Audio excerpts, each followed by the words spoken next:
విజయవాడలో మా అకామిడేషన్ ఇది బాగానే ఉంటుంది. మేము ఇప్పుడు విజయవాడలోని దనకొండ అమ్మవారి దేవాలయానికి బయలుదేరాం. ఇప్పుడు సమయం 4:10 అయింది. మేము ఆటో బుక్ చేసుకున్నాం, ఎందుకంటే లోకల్గా తిరగడానికి కార్ డ్రైవ్ అంటే మనకి రూట్స్ తెలియవు కాబట్టి.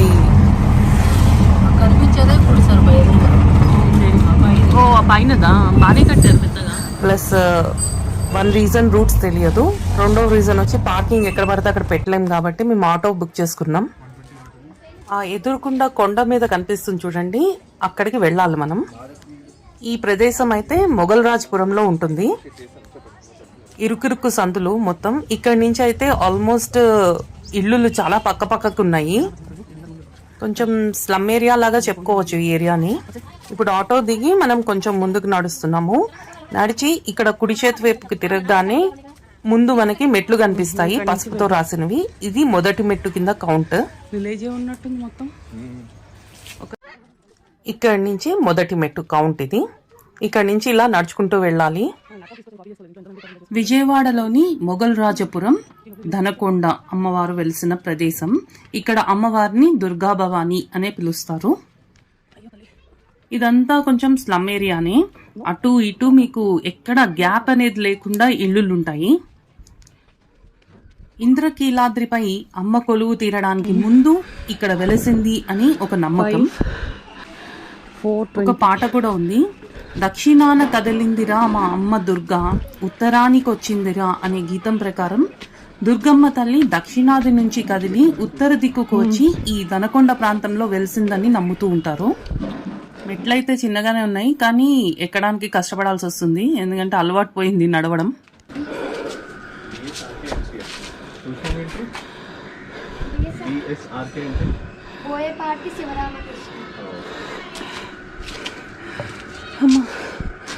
ఇట్లాగే ఉంటుందా మొత్తం అంతా? ఓకే. ఇప్పుడు ఈ ఇల్లులు అన్ని ఎంతవరకు ఉన్నాయి? ఇంకా ఇలా నడుచుకుంటూ ఎక్కాలి మనం మెట్లు. ఇక్కడ ఈ ప్రాంతంలో ఒక అమ్మవారు ఉంది అన్న విషయం అయితే ఇప్పటి తరంలో చాలా మందికి తెలియకపోవచ్చు. కానీ విజయవాడలో ఉన్న వెనకటి తరాల వాళ్ళు ఉంటారు కదా, వాళ్ళకి మటుకు ఇక్కడ కనకదుర్గమ్మ తల్లి ముందుగా, అంటే ఇంద్రకీలాద్రి పైన కన్నా ముందు ఇక్కడ వెలిసారు అన్నది తెలుసు.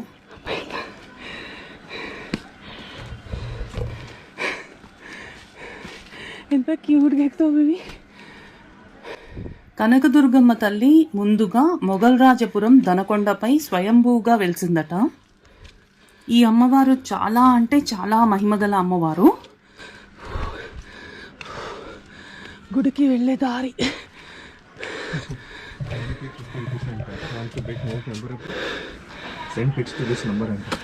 ఎందుకంట ఓకే.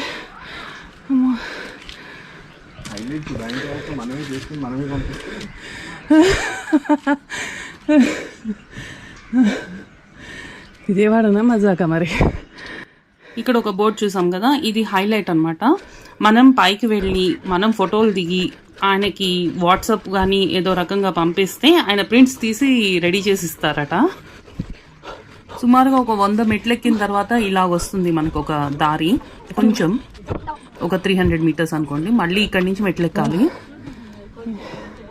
ఇంకా ఎంత ఉన్నాయి మెట్లు? ఇట్లా రోడ్డు అయితే నడవచ్చు, కానీ మెట్లు అంటే కష్టంగా ఉంది. Okay okay, thanks. ఇప్పటికీ ఇక్కడ ప్రజలు నమ్మేది ఏంటి అంటే, ఇంద్రకీలాద్రి పైన ఉన్న అమ్మవారు పగలంతా అక్కడ ఉండి రాత్రి ఒక చిన్న పాప రూపంలో దనకొండకు వస్తుందని ఒక నమ్మకం. ఈ అమ్మవారు అయితే చాలా అంటే చాలా మహిమగలది. ఇప్పుడు ఎదురుకుండా కనిపిస్తున్నది సంతాన సుబ్రహ్మణ్య స్వామి వారి దేవాలయం. క్యూట్గా చూసిందా బుడ్డి? ఓ విజయవాడ మొత్తం సిటీ కనిపిస్తుంది. ఏ బుడ్డి అక్కడ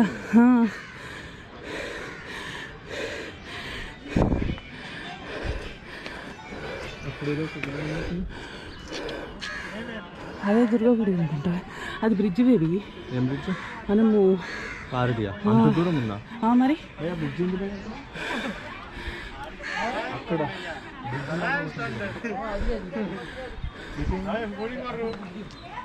హైదరాబాద్ వెళ్ళలేదట. ఓకే, అక్కడేదో ఉంది కనిపిస్తుంది కదా.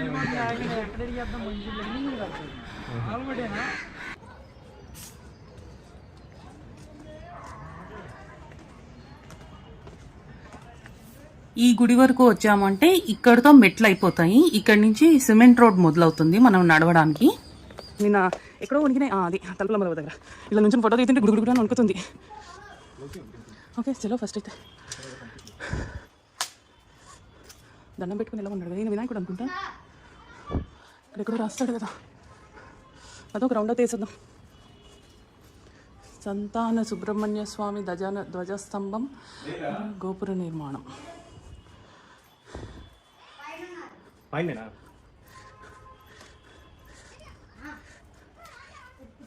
మొగల్ రాజపురం వినాయక విఘ్నేశ్వరుడు అంటావు. ఇది నా విజయం కోరుకో, అదే విజయం కోరుకో అంటున్నా. ఇంకా ఎక్కడో కూడా ఓపెన్ ఉంటుందేమో చూద్దాం. లోపలే క్లోజ్ ఉన్నట్టుంది తాళాలు. ఈయనెవరు? ఇక్కడ వినాయకుడిని దర్శించుకున్నాం. ఇప్పుడు మనం ఉన్నది వల్లి దేవసేన సమేత శ్రీ సంతాన సుబ్రహ్మణ్యేశ్వర స్వామి వారి దేవాలయం. ఇక్కడ కూడా దర్శించుకుని ఇప్పుడు మనం పైకి నడుచుకుంటూ వెళ్దాం. చిన్నాడు భలే క్యూట్గా ఉన్నాడు అసలు. ఫస్ట్ కిందకి వెళ్ళేమన్నా డ్రింక్ తాగాలి బేబీ. వినాయకుడి దగ్గర కోరుకో, నేను ఇక్కడ వీడియో తీస్తుంది, నీకు విజయం కోరుకుంటామని. సుమారుగా ఈ దేవాలయం వరకు 300 మెట్లు ఎక్కాం మనము. ఇక్కడ ఈ సంతాన సుబ్రహ్మణ్యేశ్వర స్వామి వారి ఆలయం దగ్గర స్వామిని కనుక సంతానం గురించి వేడుకుంటే తప్పకుండా పొందుతారట. గత ఏడాదిలో అంటే 2022లో డాక్టర్స్ కూడా ఇంకా పిల్లలు పుట్టరు అని చెప్పిన వాళ్ళకి కూడా సంతానం కలిగారట. సుమారుగా 215 మందికి సంతానం కలిగిందట. నాకు ఇక్కడ శివుడు పార్వతి వాళ్ళది చాలా బాగా నచ్చింది. ఆయన పార్వతీదేవి మీద చెయ్యడం ఎంత రొమాంటిక్ గా పార్వతీదేవిని పట్టుకున్నాడు. ఆ ముందుకు వెళ్ళాలి మనం. దనకొండ వెళ్ళాలంటే దనకొండ అమ్మవారి దేవాలయం ఉదయం 7 గంటల నుంచి మధ్యాహ్నం 12 గంటల 30 నిమిషాల వరకు, అలాగే సాయంత్రం 5 గంటల నుంచి రాత్రి 7 గంటల వరకు తెరిచి ఉంటుంది. ఓ ఇక్కడ నుంచి రోడ్ అనుకుంటా ఒకటి రోడ్డు. ఇక్కడ నుంచి ఇంకా టెంపుల్ రాలే, ఇంకా టైం పైకి ఉంది కదా, పైకి వెళ్ళాలి ఇంకా. కానీ రోడ్ మీరు ఎవరైనా వెళ్ళినప్పుడు పూజారి గారు కనుక లేకపోయింటే ఇక్కడ మీకు బోర్డు ఉంటుంది, అక్కడ పూజారి గారి నెంబర్ అవన్నీ ఇచ్చారు. మీరు ఆ నెంబర్కి కాల్ చేస్తే వాళ్ళు వస్తారు. మొఘల్ రాజపురం దనకొండ పైన ఉన్న అమ్మవారిని మీరు ఏ కోరిక కోరినా కూడా తీరుతుందట. ముఖ్యంగా సంతానం లేని వారికి సంతానం, భార్యాభర్తల అన్యోన్యత, ఉద్యోగం, ఇంకా ఆవిడ ఇవ్వలేనిదంటూ ఏమీ లేదు. ఎంతో మంది, చాలా మంది లబ్ధి పొందిన వాళ్ళు చాలా మంది ఉన్నారు ఈ అమ్మవారి దగ్గరకు వచ్చి మొక్కుకున్నాక ఒక కండిషన్, మొక్కు కంపల్సరీగా తీర్చాలి, లేకపోతే ఆవిడ ముక్కు పిండి మరీ వసూలు చేస్తుంది.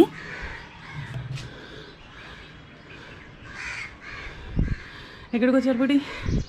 మొఘల్ రాజ్ దనకొండ. టైం 4:30.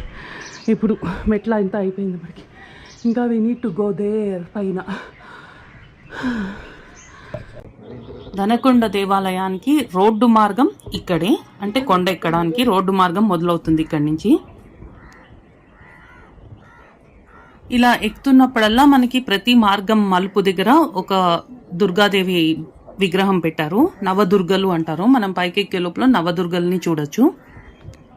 మనం ఎక్కుతూ అమ్మవారి గురించి తెలుసుకుందాం, ఇక్కడ ఎందుకు వెలిసారు, ఎలా వెలిసారు అన్నది. కొన్ని దశాబ్దాల క్రితం ఈ ప్రాంతం అంతా ఒక చిట్టడివి. ఈ ప్రాంతానికి ఎక్కువగా గొర్రెలను కాచుకునే వాళ్ళు వచ్చేవాళ్ళు అనమాట. ఇక్కడ ఒక గొల్లవానికి గుహలో అమ్మవారు దర్శనమిచ్చి నీకేం కావాలో కోరుకోమంటే నేను చాలా పేదరికంలో ఉన్నాను అని నన్ను ఆదుకోమని ఆయన ప్రార్థిస్తాడు. అప్పుడు అమ్మవారు కరుణించి అతనికి కొంత ధనాన్ని ఇచ్చి వెనక్కి తిరగకుండా చూడకుండా వెళ్ళమని చెప్తారు. ఎటువంటి శబ్దాలు వినిపించినా కూడా వెనక్కి మటుకు తిరగద్దు అని చెప్పి, ఒకవేళ అలా తిరిగితే నువ్వు శిలగా మారిపోతావని చెప్తారనమాట. అయితే గుహ నుంచి కిందకి బయలుదేరిన అతను గొల్లవాడు కొంత దూరం వచ్చేసరికి వెనక నుంచి కొన్ని శబ్దాలు చప్పుళ్ళు వినబడడంతో కుతూహలంతో వెనక్కి తిరిగి చూస్తాడు. వెంటనే అతను బండగా మారిపోతాడు. ఇప్పటికీ కూడా ఈ గుహకి అంటే పైనుంచి 3వ మలుపు దగ్గర మనకి ఈ గొల్ల బండ అనే ఒకటి కనిపిస్తుంది. అంటే గొల్లవాడు బండ రూపంగా మారిపోయిన ప్రదేశం. ఇప్పుడైతే కొండ కింద నుండి పైకి వెళ్ళడానికి చక్కగా మెట్లు కట్టారు. తర్వాత గుడి వరకు కూడా సిమెంట్ రోడ్ వేశారు చిన్న చిన్న మెట్లతో. అలాగే భక్తులు పొంగళ్ళు చేసుకోవడానికి షెడ్లు, కాళీ మార్గంలో నవదుర్గలు, క్షేత్రం ప్రధాన ద్వారం వద్ద వినాయక స్వామి, సుబ్రహ్మణ్య స్వామి విగ్రహాలు కూడా ఉన్నాయి. మేము ఈవినింగ్ పూట వచ్చాం కాబట్టి సన్సెట్ టైమింగ్ ఇది. సూపర్గా ఉంది ప్రదేశం. అయితే మనకి ప్రతి మలుపు చివరిలో ఇట్లా దుర్గాదేవి విగ్రహాలు అయితే పెట్టారు. వీళ్ళని నవదుర్గలు అంటారు. ఇక్కడికి చేరుకోవాలి అంటే మొఘల్ రాజపురం సిద్ధార్థ కాలేజ్ ఉంటుంది. అక్కడి నుంచి ఒక 1 కిలోమీటర్ లేకపోతే 1.5 కిలోమీటర్ల దూరంలో శివాలయం ఉంటుంది. అక్కడి నుంచి మొదటి మెట్టు వరకు వెళ్ళాలి. ఇళ్ల మధ్యలో పసుపు రంగు మెట్లు కనిపిస్తాయి, అదే మొదటి మెట్టు. ఇలా మెట్లు దాటుకుంటూ వచ్చిన తర్వాత మనకి మొదటిగా గణపతి, సంతాన సుబ్రహ్మణ్య స్వామి ఆలయం కనిపిస్తుంది. అవి దాటి ముందుకొస్తే మలుపులు మలుపులుగా సిమెంట్ రోడ్డు చిన్న చిన్ని మెట్లతో ఉంటాయి. ప్రతి మలుపు దగ్గర అమ్మవారి విగ్రహం ఉంటుంది. మనం కింద నుంచి వస్తున్నప్పుడు 5వ మలుపు దగ్గర శిలరాయి అంటే గొల్ల బండ అని అంటారు. గొల్లవాడు బండ రూపంగా అయిపోయిన ప్రదేశం ఉంటుంది. ఇక్కడి నుంచి అయితే విజయవాడ మొత్తం కనిపిస్తుంది. వ్యూ అయితే చాలా అంటే చాలా బాగుంది. కానీ మార్నింగ్ వస్తే బాగుంటుంది, ఈజీగా ఎక్కడ అనుకుంటుంది. ఎందుకంటే మేము మధ్యాహ్నం లంచ్ చేసి శుభ్రంగా ఫుల్గా తినేసి నడిచి ఎక్కడం వలన కొంచెం కష్టపడ్డాము ఎక్కడానికి.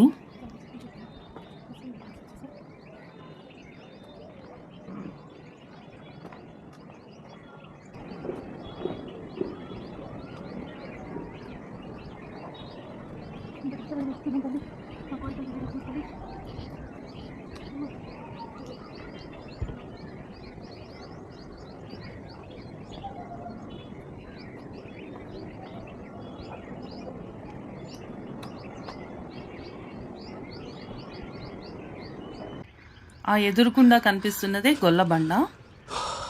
కింద నుంచి వచ్చేటప్పుడైతే మనకి 5వ మలుపు, అదే పైనుంచి దిగేటప్పుడు అయితే 3వ మలుపు.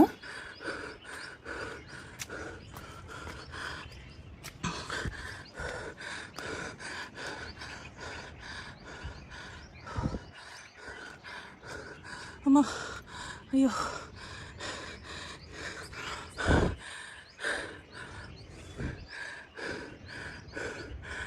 ఈ గొల్లబండ నుంచి మనకి ఇంకా 3 మలుపుల్లోనే కొండ గుహ వచ్చేస్తుంది. అంటే దనకొండ అమ్మవారి దేవాలయం వస్తుంది.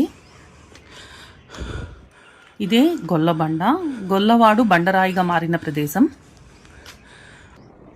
ఈ కొండ ఎక్కడానికి సుమారుగా 45 నిమిషాలు పడుతుంది నెమ్మదిగా ఎక్కితే. ఎలాంటి కోరికైనా, కష్టమైన కోరికలైనా సరే ఈ అమ్మవారి దర్శనంతో తీరిపోతాయి. మొక్కుకోండి. ఎవరైనా సరే వచ్చినప్పుడు ఇక్కడ మొక్కుకుంటే అమ్మవారు తప్పకుండా తీరుస్తారు.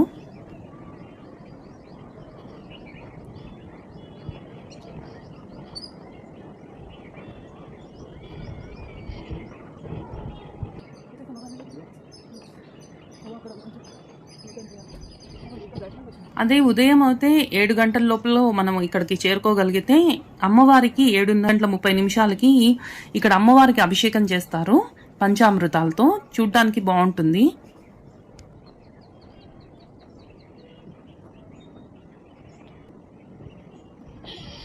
అమ్మవారి దేవాలయం అది. ఫైనల్గా పైకి అయితే వచ్చేసాము. ఇంకొక మలుపు తిరగగానే దేవాలయం. మేమే నడవడం కష్టం అనుకుంటే ఇక్కడ 2 ముసలి వాళ్ళు ఉన్నారు చూడండి, కొంచెం ఏజ్డ్ పర్సన్స్. కానీ ఇద్దరు పాపం ఎంత అన్యోన్యంగా నడుచుకుంటూ ఎక్కారో.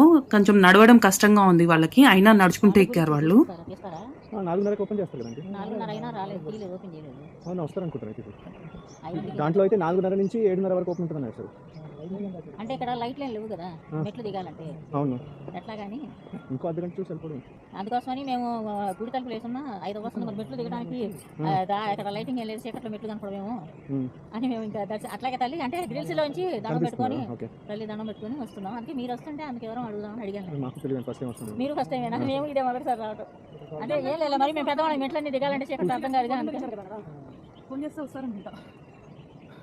అదే ఇన్ని మెట్ల మీద ఫోన్ చేస్తే వచ్చి అంటే చీకట్లో ఈ మెట్లని మాకు అని ఎక్కడ కష్టంగా ఉంది దిగాలంటే చీకటి పడిపోతే దిగలేమేమో అని మేము గ్రిల్స్ నుంచి తల్లి దండం పెట్టుకొని. ఇందాక మనం సంతాన సుబ్రహ్మణ్యేశ్వర స్వామి దేవాలయం చూసాం కదా, అక్కడి నుంచి ఈ చిన్ని మెట్లు కలిపితే ఓ 200. అంటే మనం దనకొండ అమ్మవారి దేవాలయానికి ఎక్కడానికి సుమారుగా 500 మెట్లు ఎక్కాలి.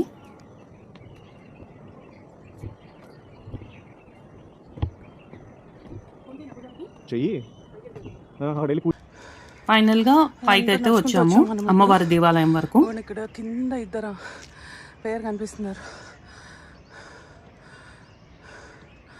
వాళ్ళు వస్తున్నారు పైకి.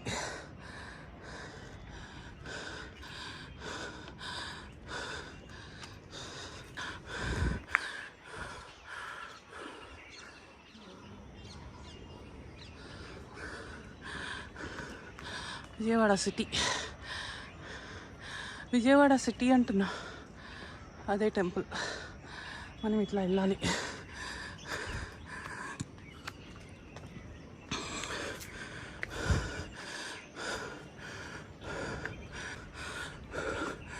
ఆంజనేయ స్వామి.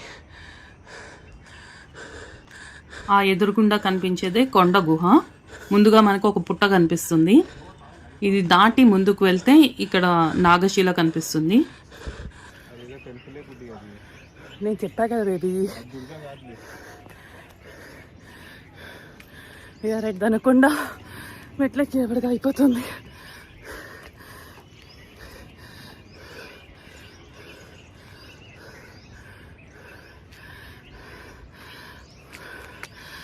అదంతా విజయవాడ సిటీ.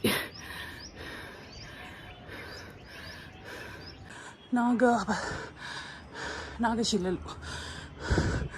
అమ్మా, దాములూరి వాళ్ళే అనుకుంటా ఈ గుడి పోషకార్థం. దాములూరి అని రాశారు చూడు, వంశీకులే ఈ టెంపుల్ అన్ని చేస్తున్నారు, అంటే చూస్తున్నారు. ఇవ్వండి విజయవాడ, హోల్ ఆఫ్ విజయవాడ.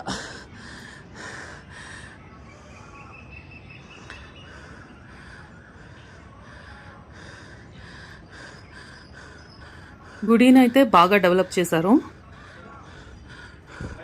పైన కూడా ఉంది, పైన అదే. ఇది కింద అమ్మవారు దనకొండ, ఇవిడే దనకొండ. ఈ ఎల్లో గ్రిల్ ఉన్న చోటన మెయిన్ గుడి, అంటే గుహ లోపల అమ్మవారు ఉన్నారని చెప్పాను కదా, అక్కడ ఈ గుడి లోపల ఉంటారు. ఇప్పుడు మనం పక్కకి వచ్చి ఇక్కడ ఆలయ చరిత్ర అవన్నీ ఉంటాయి, చదువుకోవచ్చు. మనం మెట్లెక్కి, అంటే మెటల్ స్టేర్ కేస్ ఉంటుంది, అది ఎక్కి పైకి ఎక్కుదాం. అంటే అమ్మవారి గర్భగుడి పైన గోపురం ఉన్న ప్రాంతంలో కొండలో అంతర్భాగంగా శివలింగాన్ని చూడొచ్చు. అది చూద్దాం. ఫస్ట్ ఇలా మెటల్ స్టేర్ కేస్ మించి పైకి ఎక్కాలి.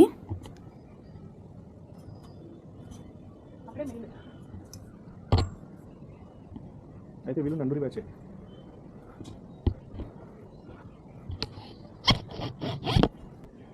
ఇది అమ్మవారి గర్భగుడి పైన ఉన్న గోపురం ఉన్న ప్రాంతంలో కొండలో అంతర్భాగంగా శివలింగం ఉంటుంది, అది చూద్దాం ఇప్పుడు. ఇక్కడ శివలింగం కూడా చాలా వెరైటీగా ఉంటుంది.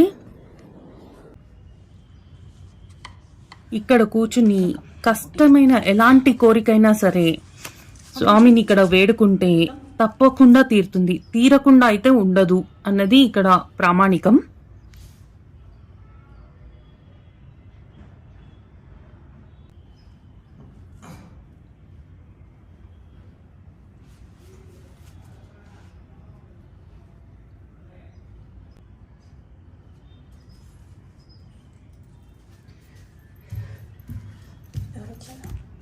ఇదే శివలింగం. ఇక్కడ వెరైటీగా ఉంటుంది, అంటే గుహలోనే ఒక తల్లి గర్భంలో శిశువు ఉన్నట్టు ఉంటుంది. పక్కనే చంద్రుడు ఉన్నాడు, అర్థమైందా? మఠం వేసుకుని కూర్చుని ఆ లోపల కూర్చో బేబీ, మంచిది, ఆ పవిత్రమైన ప్లేస్ అది. నువ్వు వస్తే నేను కూర్చుంటాను. వెళ్ళిపో.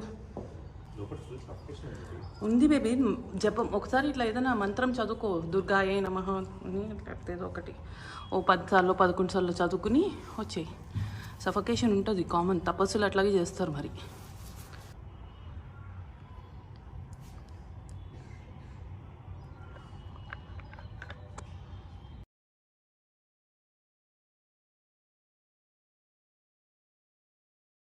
ఇదే శివలింగం, మీ గురించని క్లియర్గా చూపిస్తున్నాను.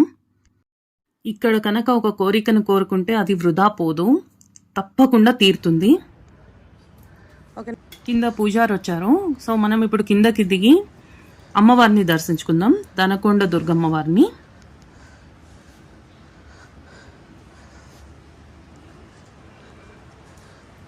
ఇప్పుడు మనం దనకొండ అమ్మవారిని దర్శించుకుందాం.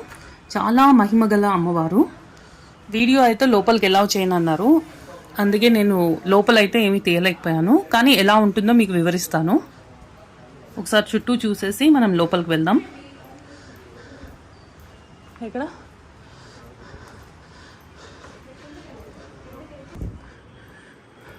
ఫేస్ బాగుంది కదా.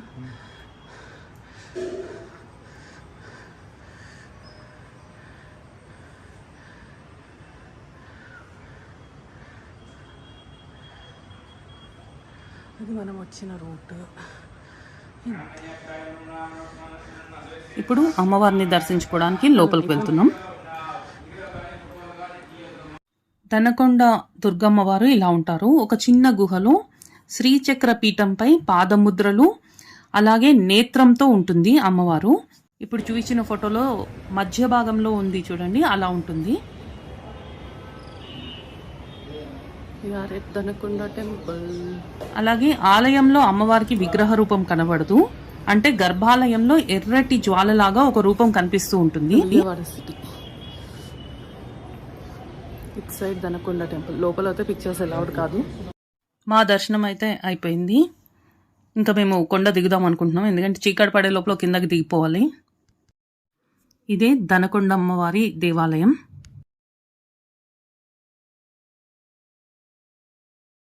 అమ్మవారి గుడిలో మధ్యలో మనకి ఈ శ్రీచక్ర పీఠం లాగా కనిపిస్తుంది కదా, అది ఒక గుహ. అటు ఇటు కొత్తగా ప్రతిష్ఠించిన అమ్మవార్లు విగ్రహాలు ఉంటాయి. ఏమైనా అర్చన అవి చేయాలంటే ఈ మూర్తులకే చేస్తూ ఉంటారు.